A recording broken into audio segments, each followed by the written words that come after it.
You're you're gonna get in the, I'm not gonna do it, but you're gonna get in the water with sharks. Yep. Like, how does this whole thing work? I mean, it just seems a little, I mean, do you get nervous before, or is it? No, not so much nervous. I've been doing this about 10 years, so to me it's just kind of a normal day on the water. But a lot of it's just experience, you know what I mean? The more time you're out here, the more time you're in the water. Getting to know these animals is, your ability to be able to swim with them. So there's some chum in the water, right? Explain what that is. Yeah, chum is just fish. It's tuna, it's blood, it's fish matter. We're putting a scent out into the ocean. Sharks are picking up on that and coming right to the boat. Okay, so then when you get in the water, are you holding any of that? Are you holding, like, how does it work? It all depends on what we're trying to do. We got different techniques. Like on the dive we're trying to do today, yeah. I'm going to try and use a bait line and bring that shark right to me. So essentially it's a rope with a piece of fish on the end. I got the other end, and I'm literally going to bring that shark right to me. How unpredictable are they? I mean, how fast can these sharks go? It's wildlife, so it's always unpredictable, but at the same time, it's what I do for a living. Sharks are wild animals, so of course there's an element to it where you don't know what's going to happen. But we're targeting hammerheads today. Hammers are one of the more efficient sharks out there, and they know exactly what they're trying to do. They know exactly what they're trying to get. So in that sense, we can kind of predict where they're going to be, how they're going to act, and make sure everybody's safe and responsible and good in the water. How fast can they go? I mean, because it seems like sometimes they're just kind of hanging out. Hammers are super fast, man. They can turn on a dime. They're really agile sharks. That hammer on the top of their head is kind of acting as an additional pair of fins. So you can picture a regular shark, his fins are in the mid of his body. Right. That hammer acts as a pair of fins, so it can just turn super quick. Okay. And how fast can they actually swim? Or that's roughly? That's kind of debatable. I think it's more just acceleration with these things. It's just like how quickly they can move in one direction. And it's like Ferrari speed. I mean, it's just super fast, and the corners they can turn, is pretty much, when you think about it, I think it's unparalleled to anything else in wildlife, especially big predators. Yeah. And when they're coming at the chum or the bait, they're not necessarily interested in you at that point. They're just focused on some shark. It depends on the sharks. The hammers are going for today, they lock in on that bait. They're just relentless on that bait. That's all they care about. That's all they want. They're going 100% on that bait. So that being said, if you're in the way of that bait or you're in that area, he's just going to come right through you like you weren't even there. Okay. Yeah. So when they charge, what do you do? I mean, does that you got to face up to the shark, let him know you're there. And just, it's eye contact's big. And the biggest thing is, the worst thing you can ever do with any predator is to turn your back. Right. It's all about confidence. That shark can literally hear your heart rate. It knows, where you're at mentally. And if you're, on a level with him and you're not scared, then you can hang with a predator like that. Have you ever had any sort of, I don't want to call them close calls, but have you ever had circumstances where you actually felt threatened? Or Yeah, definitely. I mean, there's definitely sharks out here, and there's definitely dives we've had where we're dealing with a shark like a bull shark or a tiger shark or a mako or a white shark. Those are sharks that literally now are signaturing you as a potential food source, and obviously that dynamic's a lot different. Shark like a hammerhead is a big, aggressive shark. I mean, it's a top 3 species, great white hammer, tiger. It's right up there at the top of the heap. But yeah, of course, I mean, when you're on the water every day and you're dealing with these animals, there's definitely times where, the action kind of starts to go over your head a little bit. Speed picks up a little bit. Sharks are big. And, you got to be really focused, and that's where your experience kicks in. So how do you deal with it when a shark charges you specifically? How do you make sure that you're safe? I mean, again, it's just facing the animal. Yeah. Right? Just maintaining that contact with the animal, never turn your back to it. Just eye contact, and more than anything, it's just being comfortable, being confident. It's all about confidence. Without that confidence in the water, that shark is going to react very differently to you. If you exude confidence and you're even, almost with bigger sharks, you want to swim at them. You don't want to swim away from them. So if you're in a situation where this shark is charging you or coming at you, the best thing to do literally is to go right back at it. Okay. Interesting. Yeah. It's super counterintuitive for us. It's all about, it's counter, what's the word here? It's counterintuitive. I mean, you're basically matching what the shark is doing. Whatever the shark's behavior is doing, you need to match. Okay. And that's only in an extreme situation. Because Right. if it's not an extreme situation, you'll just have a shark cruising around and you're just swimming around nice and mellow, chilling out, sharing space with that animal. But if you're dealing with more of a apex predator, a bigger shark, a more aggressive shark, that's when you literally need to go like match for match with blow for blow with that shark. So one of the things that we all know about sharks, I mean, that's so identifiable are the teeth, and it's an interesting structure, right? How does it work with hammerheads? Are they the same structure, like layered teeth, or how is their jaw structured? First off, they got that big hammer on them. Right. Basically, what that does, it's a sonar system. Okay. So which other sharks don't have. Okay. So, and actually, hammerheads were the last shark to evolve. Like in the lineage of sharks evolving, they're like the latest and greatest of sharks. So they're super efficient. They use that hammer to detect like electrical fields, movement, scent, smell, all these things. So, that's why hammers, in my opinion, and really any other shark experts, are literally probably the most advanced of all the sharks in terms of hunting and predation and things like that. Their mouths aren't as big as some of the other sharks, right? Right. The three main hammers we get out here are scalloped hammerheads, which is the one we're going for, okay. which is still a really big shark. I mean, it's a serious shark. It's a 7-8 foot on average shark, a couple 100 pounds. I mean, It's a big shark. It's got a big hammer, big dorsal fin. I mean, it's an intimidating shark. They don't have the biggest mouths like, say, a great white or a lemon shark or a tiger. Right. They're designed just to have this huge mouth that can just take, a turtle or a whale carcass or something like that. Just big bites after big bites. Hammers are more, fish, stingrays, smaller sharks. Hammers, where they're good at is speed. Okay. Speed and locating their prey. So they don't need that huge, maw, that huge like great white jaw structure. The only caveat to that is the great hammers. Great hammerhead is the biggest hammers that lives, and they do have the big great white type of jaws. Is there anything you do specifically to stay calm in the water? Because you're touching these animals, they're coming that close, and you're touching them. Right. It's all about experience. I mean, just the the knowledge of what that shark's going to do, and the ability to kind of forecast what it's going to do a second from now, 2 seconds from now. That's what allows me to not be caught off guard or not be surprised and be able to work with these animals. Every species is different. Some sharks you got to work with a lot more. It takes a long time for them to hit the bait. Shark like a hammerhead, I mean, you definitely need to take your time. That shark, a lot of times when these sharks show up, they'll show up on the scene and you take 10 minutes, bait that shark. Everyone's got to be quiet. That shark should get comfortable, and then finally when that shark builds up his confidence, will come in and hit the bait, and that's your time to really get that shark close to you for a good shot and a good interaction. So, chumming is kind of controversial. Some people have really strong opinions, say it doesn't matter. I mean, what's your opinion on that? I have a pretty strong opinion on it. And first off, both debates, both sides have some pretty good points.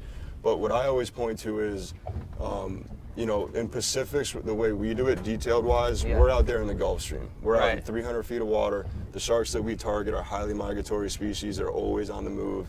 The sharks that we'll see tomorrow, whenever we're diving, the next day they could be in Miami, Bahamas, anywhere.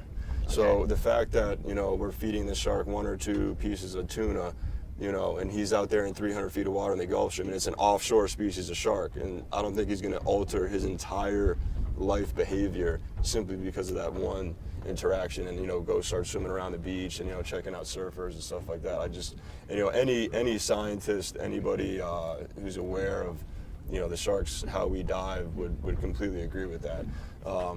And then the other thing is what it always boils down to me. Let me repeat that one. What it boils down to me on that argument is, I think it's better to take people out to see sharks in the wild, right? All different types of people, families, kids, grandmothers, Navy SEALs, film crews, Europeans, Americans, everybody, right? Because we're bringing thousands and thousands of people out every year to see these sharks in the flesh, which really can only be done in maybe a dozen places around the world on a really good scale. So the fact that, it's either bring people out, see sharks, let them appreciate not only sharks, but the ocean and wildlife in general, right? Have that experience. They're going to get off my boat. They're going to be pro-shark. They're going to sign petitions. They're going to, talk to people. They're going to spread the word. Those are all positive things. And the consequence of what we're doing out here is so minimal, in my opinion. You know, baiting a shark, an offshore species that we'll probably never see again, maybe next year when it comes back after its migration of like 3,000 miles. Yeah. You know, the effect is so minimal that when you put those two things together, it's a complete no-brainer for me. So people that are saying that, you know, the chumming is, you know, some dive operators say that sharks are becoming more and more curious with their divers in the water. Yeah. Are those just curious sharks, do you think, or is it having an effect? You know what, the other side to the argument is, I'm just speaking on, you know, my operation and similar operations. There's other operations in the world, but again, well, let me say this. There's other spots, say there's, you know, some locations, the Bahamas, for example. They have like a wreck in like 30 feet of water, maybe a mile off the beach, and it's just loaded with sharks, right? Right. And again, it's usually, the sharks where you habituate feeding are usually reef sharks, nurse sharks, you know, kind of, I don't want to say non-aggressive sharks, but not sharks that are going to, you know, really pose a serious threat to people. Right. So those are the operators where, yes, sharks are literally on site. They hear the engine of the boat, they're coming, right? But there's a few points to make. One, there's only like 3 or 4 dive sites in the entire world that are like that. Meaning you pull up, turn your engine off, and sharks are just there, right? Right. We might wait 3-4 hours to see one shark tomorrow. Okay. You know what I'm saying? Yeah. So that's kind of a part of it. And even the guys that are getting sharks a mile off the beach, as long as there's no incidents going on and humans are safe, and which is obviously priority number one. You know, we don't want to discount sharks, but you know, human lives might be a little more important than sharks. But you know, as long as everything's in bounds, it goes back to just being able to get people on the water to see sharks, have that experience, because without it, these things are going to be like gone in like our lifetimes. Yeah. It's like already in motion. So, you know, if we're not out here taking people out to see sharks, the only people that are out here are commercial fishermen, and they're just killing everything they can. Yeah. I mean, I actually saw something recently that said selfies are more dangerous than sharks. Yeah. Like 15 huge. people have died this year from taking selfies. And the other thing about that is that was just one example of stuff that happens with sharks like once every week. Right. Where like that story was totally viral. Right. Like huge. It was like on every news channel. It was on like the Today Show, CNN. It was on Huck Magazine. It was everywhere. Yeah. Right. So like these stories, it just goes to show how big sharks are and how much people are into them. And these are the type of stories we need to start seeing. You know, we don't need to be hearing. 30 years ago, it was like, the summer of blood. You know what I'm saying? Just like, don't go swimming. The sharks are just going to grab you right off the beach when you put your foot in, right? Now it's more like selfie is more dangerous than sharks. So the whole, concept of sharks is completely changing. And I think it's absolutely having an effect for sure. Do you think shark finning, have you seen an effect on, I mean, obviously not here because that's not a huge thing, but shark finning is affecting worldwide populations. We see effects of shark fishing right here. Okay. I could name one example is we have a lot of tiger sharks here in the spring, right? Which is obviously a major shark, like great white tiger, right? It's a big predatory shark. From say March through late June, we see a lot of tiger sharks almost every day, okay? And then once July 1st hits, it's commercial season on tiger sharks, meaning people can come out here and kill tiger sharks, right? Put them on the boat, cut them up, dead and gone. After June 1st, we don't see one tiger shark. We have to wait all the way until March. Because what happens is they'll kill one shark, one tiger, and all the other tigers sense that happened, and they leave.